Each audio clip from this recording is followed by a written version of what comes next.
The warship Dominion of Cath drifted through the cold black of deep space, like a mountain given purpose.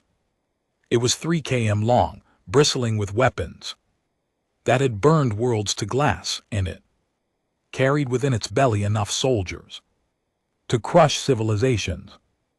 It was the pride of the Cathari Imperium, and it had never known defeat.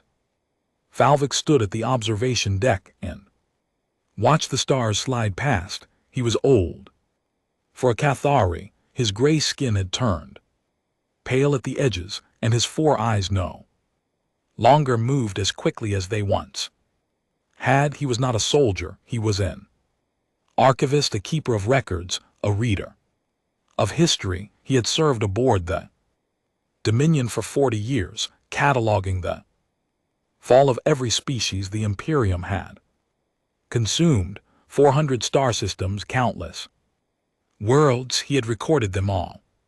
He did not enjoy his work, but the Imperium did not ask what he enjoyed. Archivist, the voice came from behind him. Commander Yale, tall and sharp-featured, stood with her arms folded. The Grand Imperator requests your presence in the war chamber. We have found something. Falvik followed her through corridors of black metal. Soldiers stepped aside as they passed. The war chamber was a vast, circular room at the heart of the ship, filled with floating displays and the smell of recycled air. At its center stood Grand Imperator Rivos, a massive figure even by Cathari standards, his ceremonial armor carved from the bones of a species that no longer existed. Rivos did not look up as Falvik entered. He was staring at a display that showed a small, unremarkable solar system on the outer arm of the galaxy. Yellow star, 8 planets, nothing special. The 3rd planet, Rivos said, his deep voice filling the room. Scans show liquid water, breathable atmosphere, rich mineral deposits, and intelligent life that has not yet discovered faster than light travel. Falvik studied the readings. The planet was beautiful, blue and green and white, wrapped in clouds. The inhabitants had built cities, launched primitive satellites, and split the atom. They were clever, but they were trapped on their single world, unaware of the vast empire that now looked down upon them. A standard conquest, Commander Yale said. We can have ground forces deployed within a cycle. There is a complication, Falvik said. Quietly, he pointed to the edge of the display where the system's outer boundary was marked. What are those? Everyone looked at the far edges of the solar system, beyond the last wandering rocks and ice. There were structures, dozens of them. They were enormous, each one larger than the Dominion itself, and they hung in the void in a perfect geometric pattern, forming a sphere around the entire system. They were old, the scans showed, materials that had been exposed to cosmic radiation for so long that the dating system simply returned errors. Millions of years, perhaps hundreds of millions. Unknown constructs, the science officer reported. No power signatures, no movement. They appear to be dormant. Rivos waved a hand. Dead machines, relics of some forgotten species. Ignore them. Grand Imperator, Falvik said. Carefully, I would like to examine them more closely before we proceed. Rivos gave him a look that could have cracked stone, but he nodded. The Imperium valued its archivists, if only because they helped avoid repeating expensive mistakes. Falvik spent the next several hours in his study, surrounded by ancient texts and records pulled from the deepest archives of the Imperium. What he found made his blood run cold. The constructs were called sentinels, References to them appeared in the oldest records of a dozen different civilizations, most of which no longer existed. They were always described the same way: impossibly old, impossibly large, arranged in a protective formation around a single star system. And they always carried the same warning. Thavik took a shuttle to the nearest sentinel. Up close it was breathtaking. A tower of dark metal and crystal that stretched into the void like a finger pointing at the stars. Its surface was covered in writing, thousands of languages. Some he recognized, most he did not, but the message was always the same, repeated in every tongue the builders had known. He translated it with shaking hands. This world is claimed, its inhabitants are protected. Do not interfere, do not provoke, do not enter, be afraid of humans. Thavik read it 3 times, then he read it again. The word afraid sat in his mind like a stone dropped into still water. He searched the forbidden archive, the sealed records that contained the Imperium's greatest secrets and deepest shames. He found 7 references to civilizations that had ignored the Sentinel's warning. All 7 had been powerful, expansive, confident. All 7 were gone, not defeated, not diminished, gone, erased so completely that only fragments of their names survived. He returned to the war chamber and laid his findings before Rivos. He spoke clearly and without emotion, because emotion would be dismissed. He presented the evidence, the warnings, the pattern of extinction. We must turn back, Thavik said. Every species that ignored this warning was destroyed, every single one. These sentinels were built by something far older and far more powerful than us, and they were built for a reason. Whatever lives on that planet, these humans, they are protected, and the ones who built this barrier were afraid of them. The war chamber was silent. Then Rivos laughed. It was a deep, rolling sound that echoed off the metal walls. Other officers joined in. Commander Yeel smirked. Science officer looked away. You want me to turn the greatest fleet in the galaxy around, Rivos said. Because of some old writing on a dead machine, because some forgotten species was afraid of primitives who cannot even leave their own world. He stepped closer to Thavik, towering over him. We have conquered species with technology beyond imagination. We have broken empires that spanned 1,000 stars, and you want me to fear creatures who still kill each other with chemical explosives? Thavik said nothing. There was nothing to say. Rivos turned back to the display. Blue planet hung there, small and bright and unaware. Take us in, he ordered. Standard formation. We conquer this world before the next cycle. The fleet moved forward. 300 warships crossed the boundary of the Sentinels and entered the solar system. Behind them something changed. Thavik felt it before he saw it, a vibration in the deck plates, a shift in the light. He turned to the observation port and looked back at the Sentinels. Their eyes were open.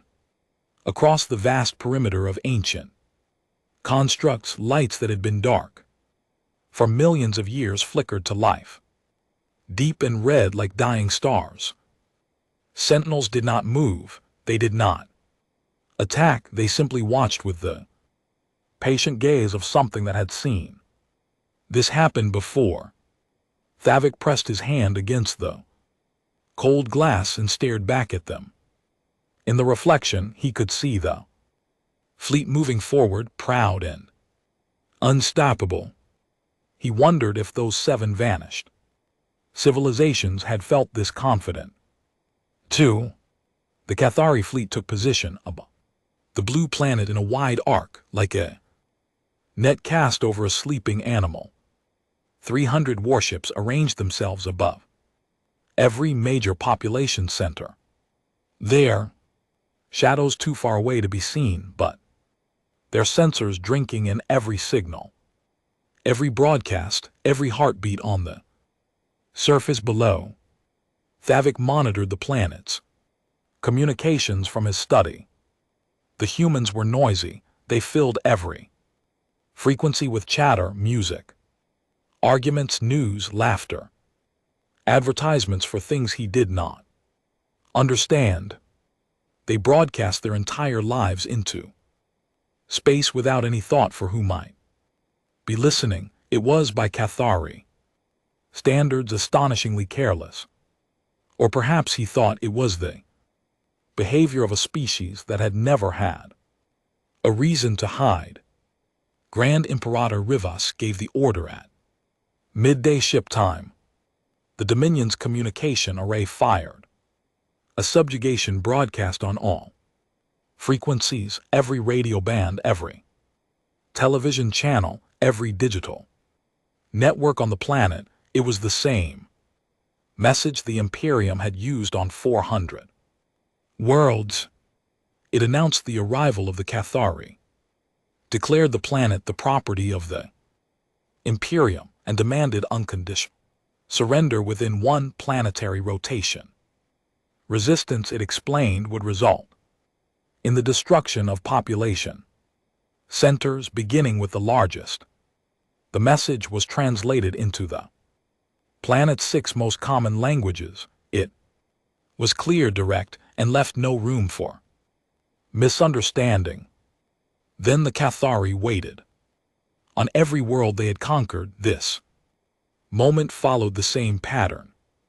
There would be panic first, loss of social order, chaos in the streets, collapse of communication networks as populations overwhelmed them with fear.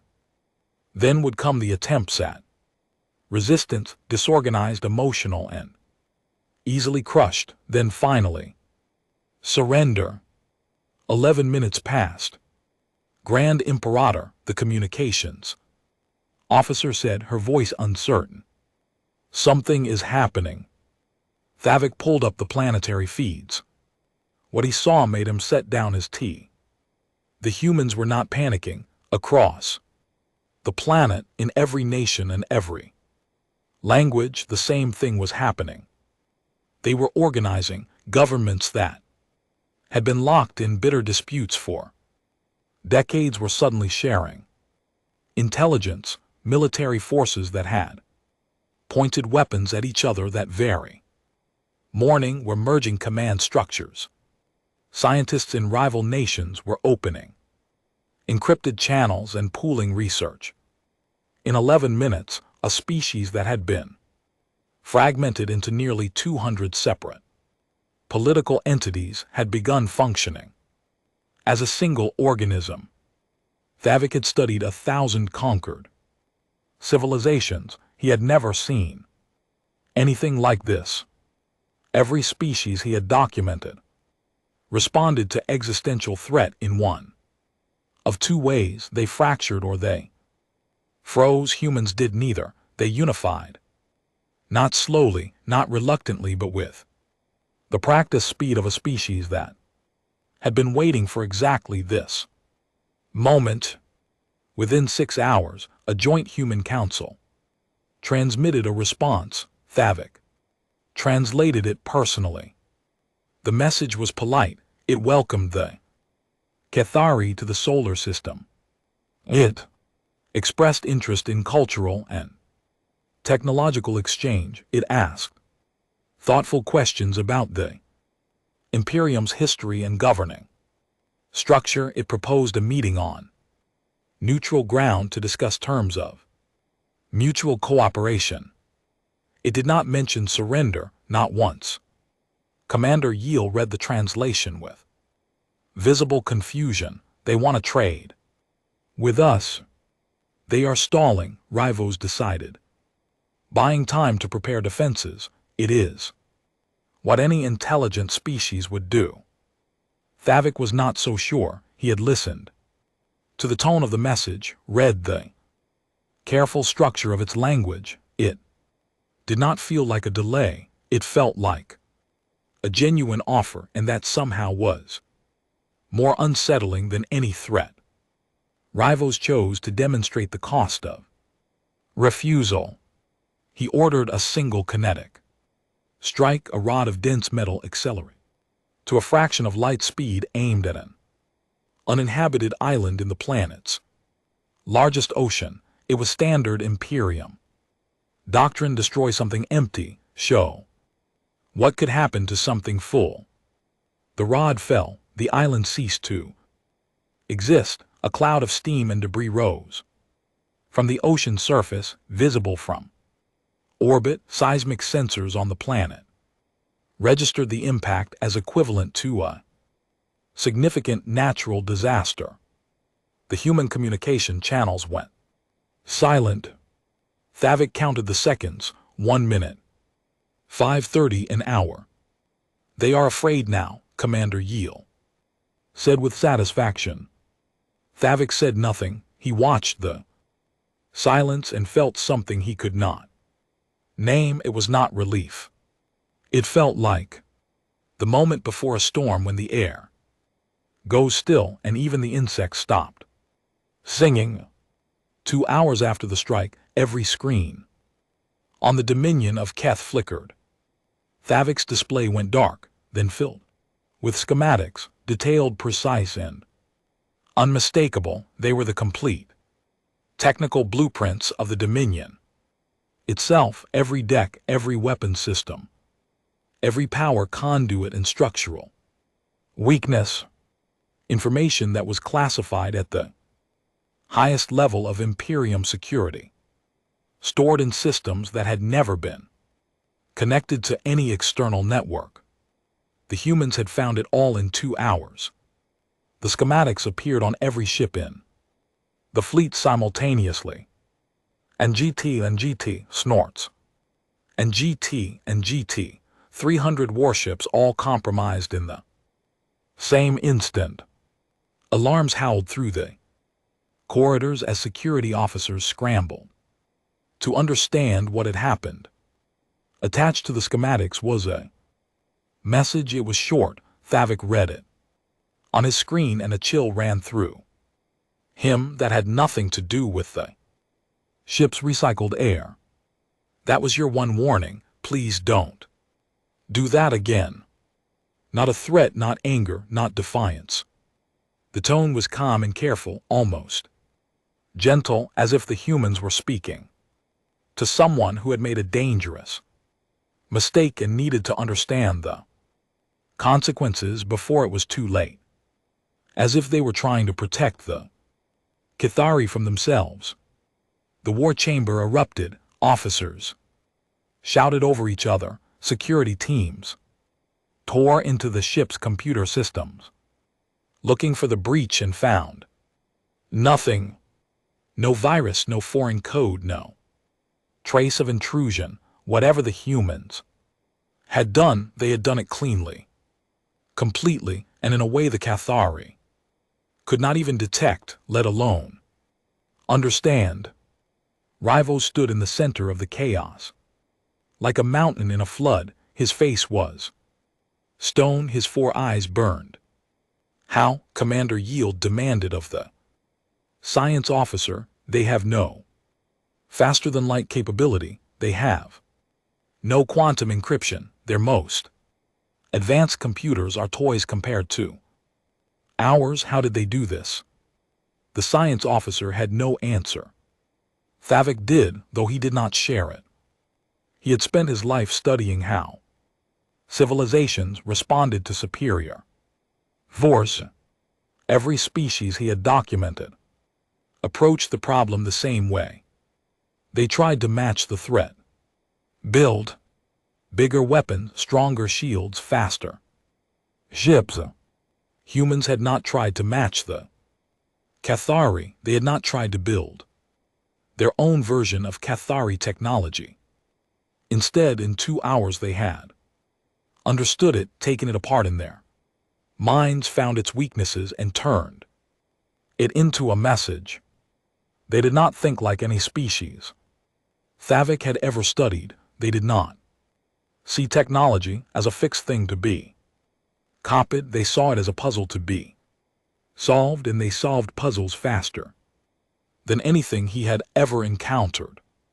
He returned to his study and sat in the dark for a long time. He thought about the Sentinels and their ancient warning. He thought about the 7 civilizations that had ignored that warning and vanished from history. He was beginning to understand why.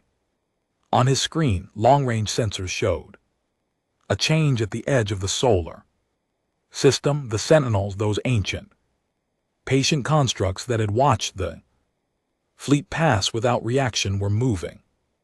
Not toward the fleet, not away. They were simply adjusting their position, turning slowly inward. Their red eyes now focused on the blue planet below. They were not watching the Kithar anymore. They were watching the humans, and if Thavik had to put a word to the expression on those ancient stone faces, he would have called it anticipation. In the war chamber, Rivos gave the order to prepare for full planetary invasion. His voice was steady, but Thavik noticed that his hands, for the first time in 40 years of service, were not. Sergeant Vorshin had fought on 19 worlds. He had marched through alien jungles, stormed cities built from crystal, and put down rebellions in places where the air itself was poison.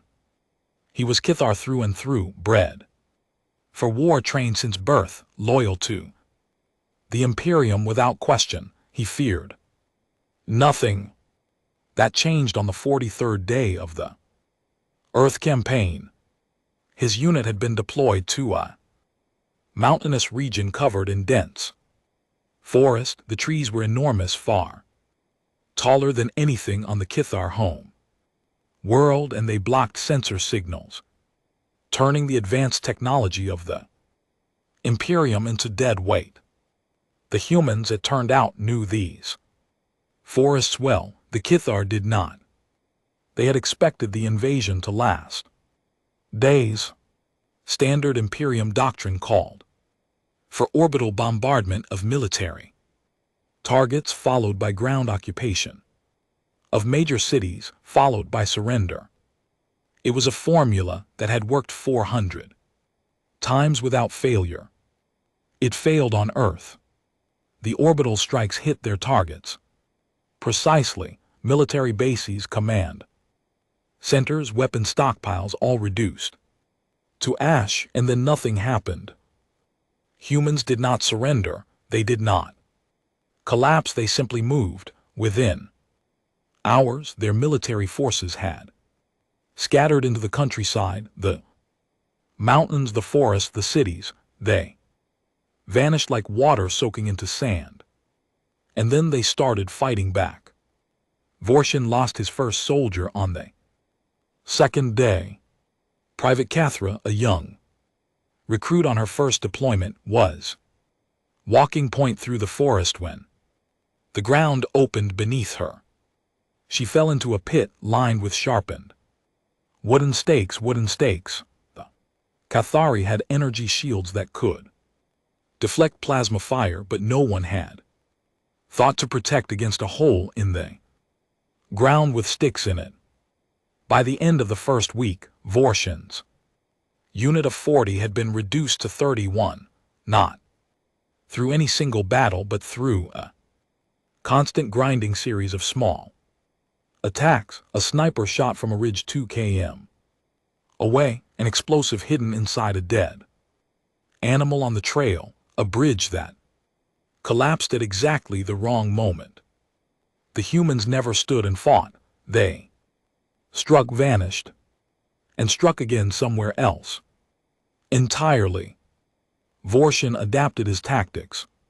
He changed patrol routes randomly. He posted Sentries at all hours, he used thermal sensors to detect approaching enemies. The humans adapted faster. Within 3 days, they had figured out the frequency of the thermal sensors and were using simple mud and plant matter to mask their heat signatures. They had studied the randomized patrol routes and found the patterns that the Cathari officers did not even realize existed. They set traps not where the Cathari were, but where they would be. It was on the 43rd day that Vorshin saw something that broke his understanding of war entirely. His unit had cornered a small group of human fighters in a valley. For once, the advantage was clearly Cathari. Higher ground, superior numbers, better weapons. Vorshin gave the order to advance. It should have been over in minutes. The humans ran. Not in panic, not in retreat. They ran deliberately in a steady ground-eating pace straight into the deepest part of the forest. Vorshin ordered pursuit. His soldiers were fast. A Cathari physiology allowed for powerful bursts of speed that no human could match. They caught up within the first kilometer, then the humans simply kept running. After 3 km, the Cathari soldiers began to slow. Their burst speed physiology was not built for sustained effort. Muscles that had fired like engines now burned with chemical fatigue. One by one, his soldiers stopped, bent over, gasping through their breathing membranes. The humans did not stop. They kept that same steady pace, not fast, not slow. And the distance between them grew with every step. Vorshin watched through his scope as the last human disappeared into the trees, still running, still breathing, still moving as if she could do this forever. He later learned the truth from Thavik's reports distributed to officers across the fleet. Humans were persistent predators on their home world. Before they had built cities or invented weapons, they had hunted by simply following their prey until it collapsed from exhaustion. They could not outrun most animals. They did not need to. They just never stopped. The knowledge spread through the Cathari ground forces like a disease. Soldiers who had conquered worlds began to whisper about the things they had seen. A human who had been shot through the shoulder and continued fighting for an hour before passing out. A group of farmers, not soldiers, farmers who had destroyed a Cathari supply convoy with homemade explosives built from agricultural chemicals. A child, no more than 10 years old, who had led a Cathari patrol into a swamp and then vanished, leaving them stranded in waist-deep water as night fell. The humans weaponized everything, their chemistry, their geography, their weather, their own bodies. A Cathari intelligence officer compiled a list of substances that humans regularly consumed for pleasure that were lethal to most galactic species. They drank liquid made from fermented plant matter that would dissolve Cathari's stomach lining. They ate a spice so chemically aggressive that it had been classified as a chemical weapon on 3 different worlds. They did this for fun. Vorshin's breaking point came on the 57th day. His unit had engaged a human squad in a brief firefight. When it was over, 2 humans lay wounded along with one of his own soldiers. Private Das hit in the leg by human projectile ammunition. The wound was bad. Cathari field medicine could stabilize him, but he needed surgery. One of the wounded humans, a woman with blood running down her face from a cut above her eye, crawled to Private Das. Before the Cathari could react, Vorshin raised his weapon, certain she meant to finish the job. She did not. She pulled a medical kit from her vest, cut away the fabric around the wound, and began treating it. Her hands were steady and practiced. She spoke to Das in a language he did not understand, but her tone was calm and reassuring. She stopped the bleeding. She applied a binding. She checked his pulse with 2 fingers pressed to his throat. Then she picked up her rifle, nodded at Vorshan, and limped back to her own. Wounded, she treated her companion with the same focused care, and when both were stable, she stood, put her hands up, and surrendered. Compassion and violence, mercy and war, not as contradictions but as 2 sides of the same coin, held in the same hands. At the same moment, Vorshan filed his report that night. He recommended immediate withdrawal from the planet. His recommendation was denied. Aboard the Dominion, Thavik was compiling his own report. He had gathered data from every front, 6 continents, hundreds of engagements, 7 months of grinding, relentless warfare. The Cathar had not gained a single permanent foothold anywhere on the planet. Every base they established was harassed, undermined, and eventually abandoned. Every tactic they employed was learned, countered, and turned against them within days. He presented his findings to the War Council with the quiet certainty of someone who already knew he would be ignored. Humans have spent their entire evolutionary history fighting each other, he said. Every strategy we have used: ambush, siege, attrition, psychological warfare, scorched earth. They invented thousands of years ago. We are not introducing them to war. We are playing their oldest game, and we are losing because they have been practicing longer than our civilization has existed. He set down his data pad and looked at Rivos directly. We are not fighting a primitive species. We walked into the den of the galaxy's most accomplished predator, and we woke it up. Every moment we remain on this planet, we are teaching them about our technology, our tactics, and our weaknesses, and they are learning faster than we can adapt. Rivas stared at him for a long time. The war chamber was silent. Prepare the orbital batteries, the Grand Imperator said. If we cannot take this world with soldiers, we will take it with fire. Target their largest cities. Thavik closed his eyes. At the edge of the solar system, the sentinels began to move inward, slowly and steadily, like old giants rising from a long sleep. Their ancient systems hummed with a sound that traveled through the void itself, a frequency that every ship in the fleet felt in its hull like a heartbeat. Something was about to change. Thavik could feel it the way one feels a shift in gravity, not seen, not heard, but known in the bones. The humans had been patient. He wondered how much longer that patience would last. The sentinels spoke at exactly the same moment across the entire galaxy. Thavik was in his study when it happened. His screens went white, then filled with symbols, ancient, elegant, and arranged in patterns that his translation software struggled to process. But the audio was clear. A voice, deep and resonant and impossibly old, speaking in perfect Cathari, as if it had learned the language 1,000,000 years ago and had been waiting to use it.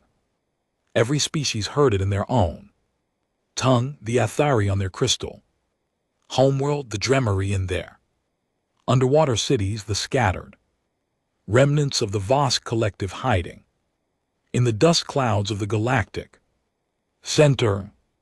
Thousands of civilizations, each hearing the same message, each in their own language, all at the same instant. The Sentinels were not just speaking to the Cathari, they were speaking to everyone. We are the last voice of those who came. Before the message began, we were built to watch, to warn, to remember. You call us many things, Sentinels. Guardians, the old wall, our builders, called themselves the architects. They are gone now, we are what remains. Valvik leaned forward, his hands trembled on the desk. The voice continued, and it told a story that was older than any star still burning. The architects had risen over 800 million years ago in a part of the galaxy that had since been swallowed by a dead nebula. They were the first truly advanced civilization, the first to understand the deep structure of the universe, the first to travel between stars, the first to ask whether they were alone. They were not alone, they found life everywhere, on frozen moons and boiling worlds, in gas clouds and asteroid fields. They cataloged millions of species. They studied their evolution, their behavior, their potential. They built predictive models of extraordinary power, systems that could calculate the future path of a star, the evolution of an ecosystem, the rise and fall of civilizations yet unborn. They were, in every meaningful sense, the gods of the galaxy, and for hundreds of millions of years they guided its development with careful, patient hands. Then they found Earth, the third planet of an unremarkable star, the voice said, a world of water and stone, teeming with life of extraordinary violence and extraordinary beauty, and among that life, a species that had only recently climbed down from the trees. The architects studied humans the way they studied everything, with models, predictions, and careful mathematics. They fed every variable into their systems: genetics, environment, social behavior, evolutionary pressure. They asked the same question they had asked about 1 million other species: what will they become? The models broke. Not slowly, not partially, they shattered completely. Every simulation the architects ran produced a different result. In one future, humans destroyed themselves in nuclear fire before ever leaving their planet. In another, they built an empire that consumed the galaxy. In a third, they ascended to something beyond physical existence entirely. In a fourth, they did all three. No other species had ever done this. The architects' models could predict the lifespan of stars. They could forecast the evolution of entire ecosystems over geological time. They had never, not once in 800 million years, encountered a variable they could not model. Humans were that variable. It was not their strength, the voice explained. Many species are strong. It was not their intelligence. Many species are intelligent. It was their capacity for change. They were not fixed. They were not predictable. They could be anything: creators or destroyers, saints or monsters, builders of paradise or architects of ruin, and they could shift between these states faster than any model could follow.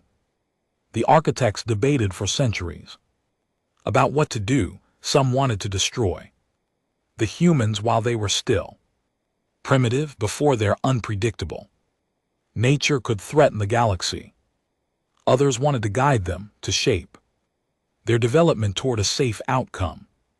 In the end, they chose neither, because their models told them something that terrified even gods. Any attempt to control humans would only accelerate the Danger, constraint made them more. Creative, pressure made them more. Resilient, threat made them more united. The harder you pushed, the faster they adapted, the more you tried to contain them, the more powerfully they broke free. The only safe option was to leave them completely alone and ensure that no one else interfered with their development. So the architects built the Sentinels, vast, enduring, patient machines, designed to outlast the stars themselves. They placed them around Earth's solar system as a barrier and a warning, not to keep humans in but to keep everyone else out. We were not built to protect the galaxy from humans, the voice said. We were built to protect humans from the galaxy, to give them time to grow, time to learn, time to face the choice that our builders knew would come. The message paused, and when it resumed, the tone had changed. It was no longer the voice of a machine reciting history. It was the voice of the last architect, a recording made as their civilization crumbled, not from war or disaster, but from the natural entropy that claims all things given enough time. We have seen far, the last architect said. We have seen the birth and death of stars, the rise and fall of 10,000 civilizations, the slow turning of the galaxy itself. And in all that we have seen, nothing has frightened us like the species on that small blue world. Not because of what they are, because of what they could be. In them we see every possibility, the highest light and the deepest darkness held together in a single fragile frame. They are chaos.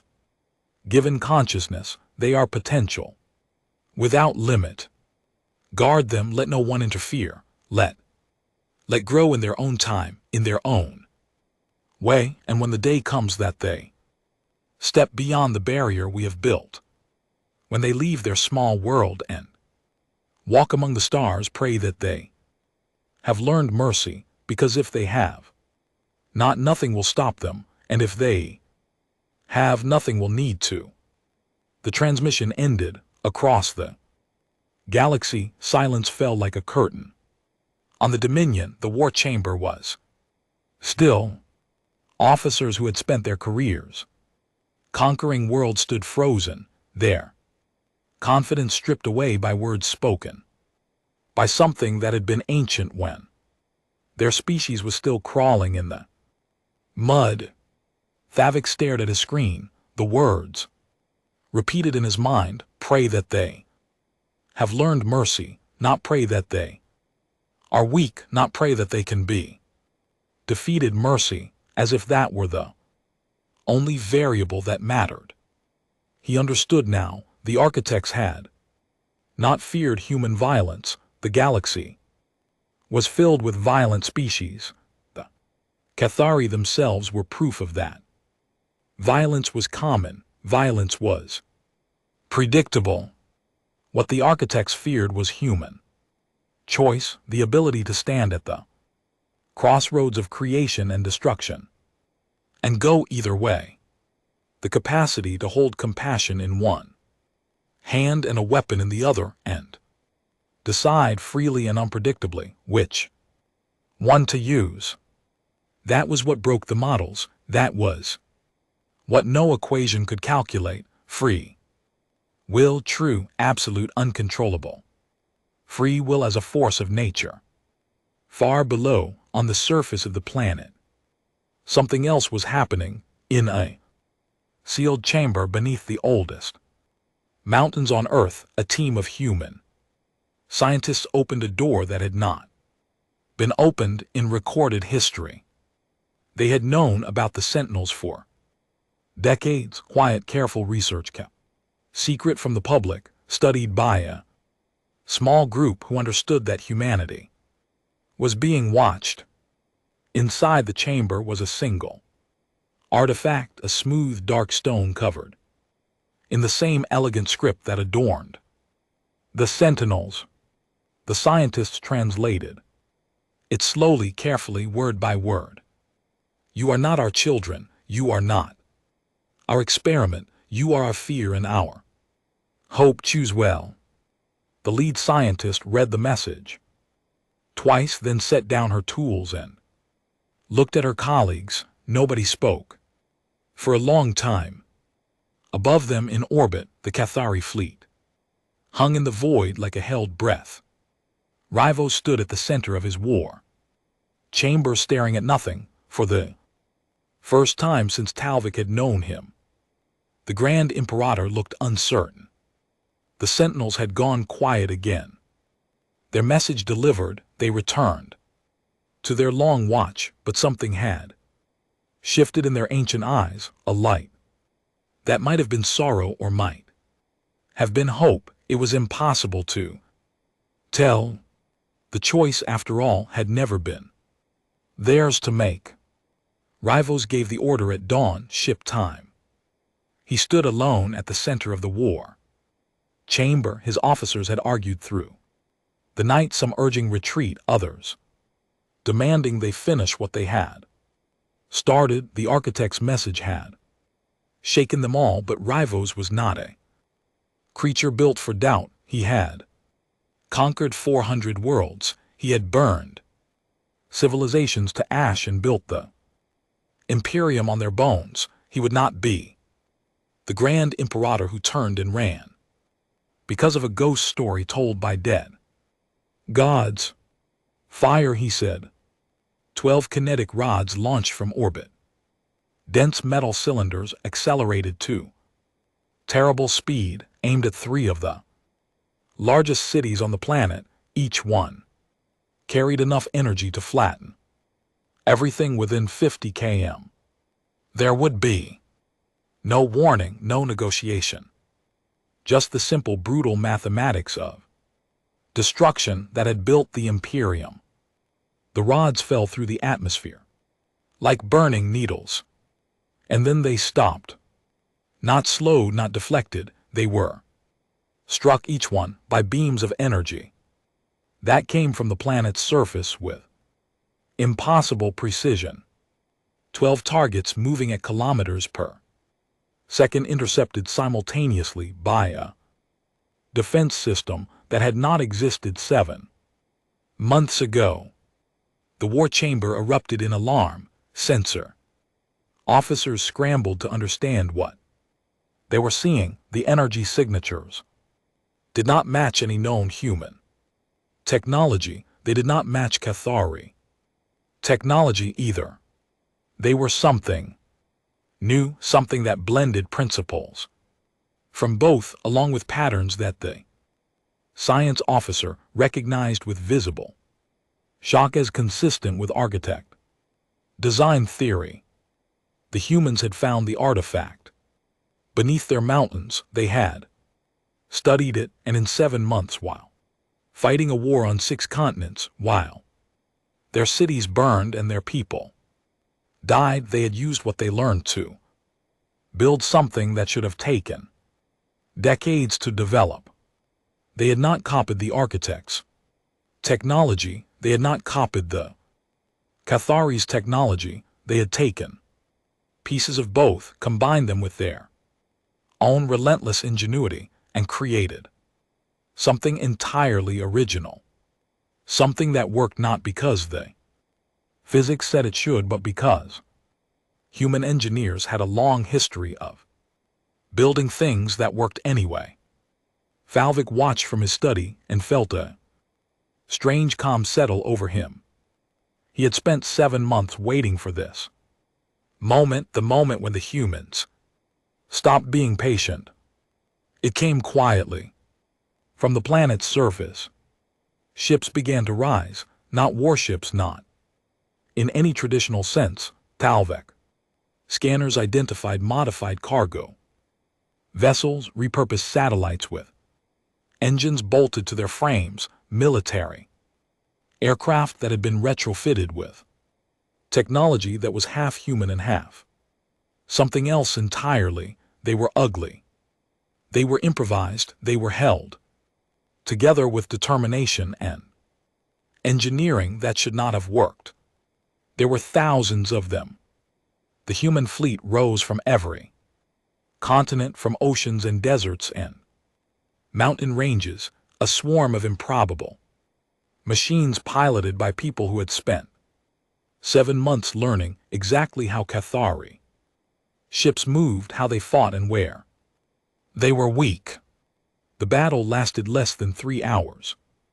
It was not a slaughter, that was the part that Talvik would remember for the rest of his life. The humans did not destroy the Cathari fleet, they disabled it with surgical, deliberate precision. That spoke of extraordinary restraint. Engines were cut, weapons were melted, communication arrays were sheared away by focused energy that left the hull intact. Ship after ship went dark, drifting in. Helpless but alive, escape pods were left untouched. Life support systems were carefully spared. The humans fought the way a surgeon operates, cutting only what needed to be cut, preserving everything else. 300 warships, the pride of the Cathari Imperium, rendered powerless without a single vessel destroyed. Revo stood in the center of his dead war chamber. The lights were on. Emergency power. The displays were dark. The great engines of the Dominion were silent for the first time since the ship had been built. Around him, his officers stood in stunned silence, waiting for what came next. They all knew what came next. It was the way of the galaxy. The victor destroys the vanquished. It was what the Cathari had done to 400 worlds. It was what any rational species would do to an enemy that had tried to burn their cities. A single shuttle detached from one of the human ships and crossed the gap between the fleets. It was small and unarmed. It requested permission to dock. Rivos, with nothing left to lose, granted it. The shuttle bay doors opened and 4 humans walked out, 2 men and 2 women, dressed in simple civilian clothes. No armor, no weapons. They carried nothing but a data pad in the kind of calm that comes from people who have already decided what they are going to do.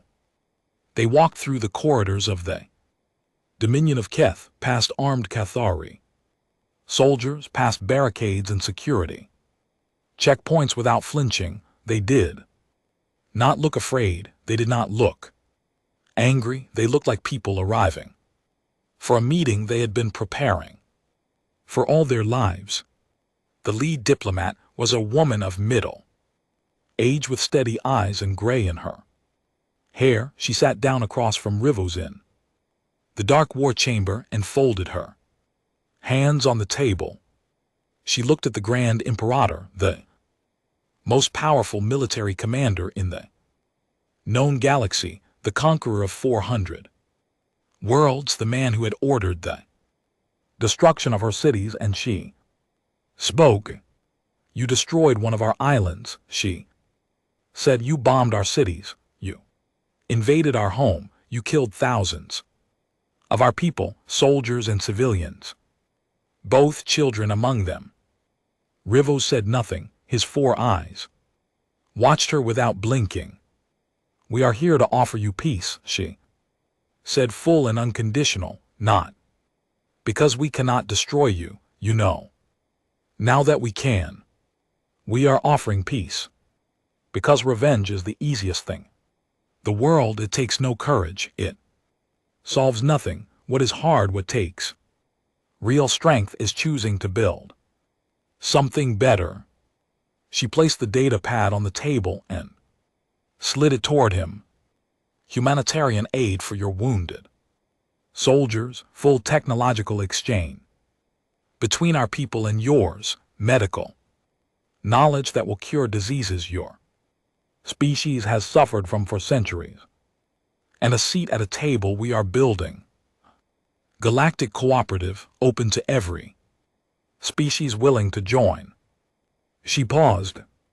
There is one condition, the worlds you have conquered all 400 of them, you release them, not to us, to themselves. You let them choose their own futures, the way we are choosing ours right now. The war chamber was silent. Rivo stared at the data pad. His massive hands rested on the table, and they were shaking.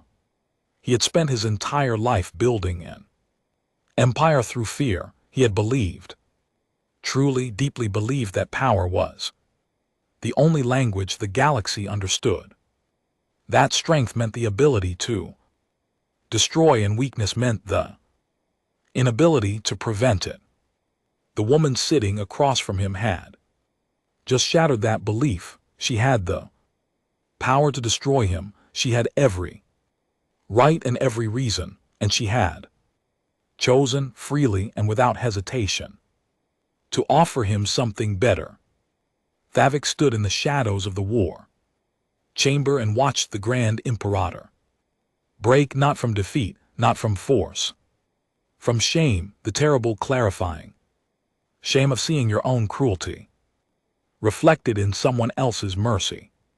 Rivos lowered his head. When he raised it, something had changed in his eyes. He reached out and took the data pad. How, he asked, his voice rough, after everything we did to you, how can you offer this? The diplomat smiled. It was a small, tired human smile. Because someone very old and very wise once told us to choose well, she said. And we are trying. At the edge of the solar system, the sentinels went dark, one by one, across the vast perimeter they had held for hundreds of millions of years. Their ancient lights faded, their systems, which had hummed with patient energy since before the first Cathari drew breath, fell silent. Their final transmission was brief. It traveled across the galaxy at the speed of light, reaching every world that had heard their warning, touching every species that had wondered about the blue planet and the strange, terrifying creatures that lived upon it. 2 words they chose well. Then the sentinels slept and did not wake again. 50 years later, the Galactic Cooperative spanned 3,000 star systems. It was not an empire. It had no emperor, no army, no conquered worlds. It was a web of trade, diplomacy, shared knowledge, and mutual protection, built on the principle that cooperation was not weakness but the highest expression of strength. At its center were humans, not as rulers but as mediators, builders, explorers. The species that had once been trapped on a single world now walked among the stars, and everywhere they went they carried the same unsettling combination of qualities that had frightened the architects 800 million years ago. They were fierce and gentle, stubborn and flexible, capable of terrible violence and extraordinary kindness, often in the same breath. Thavik, now old beyond measure, served as the cooperative's chief historian. He had spent 50 years documenting the birth of a new galactic order, and he had finally finished his life's work, a comprehensive history of the species that had changed everything. He sat in his study, surrounded by the records of 1,000 civilizations, and wrote the final line. The architects told us to be afraid of humans. They were right, but not for the reasons we believed. Be afraid of them, because they will walk into the darkest places in the galaxy and find something worth saving. They will look at your worst and offer you their best. They will make you believe you can be more than what you are, and the most terrifying part is this: they will be right. He set down his pen, looked out the window at the stars, and smiled. The galaxy was vast and old and full of Wonders, but the greatest wonder he had ever known was a small blue planet where a species of impossible, unpredictable, magnificent creatures had been given a choice between destruction and mercy, and had chosen mercy. Not because it was easy, because it was right.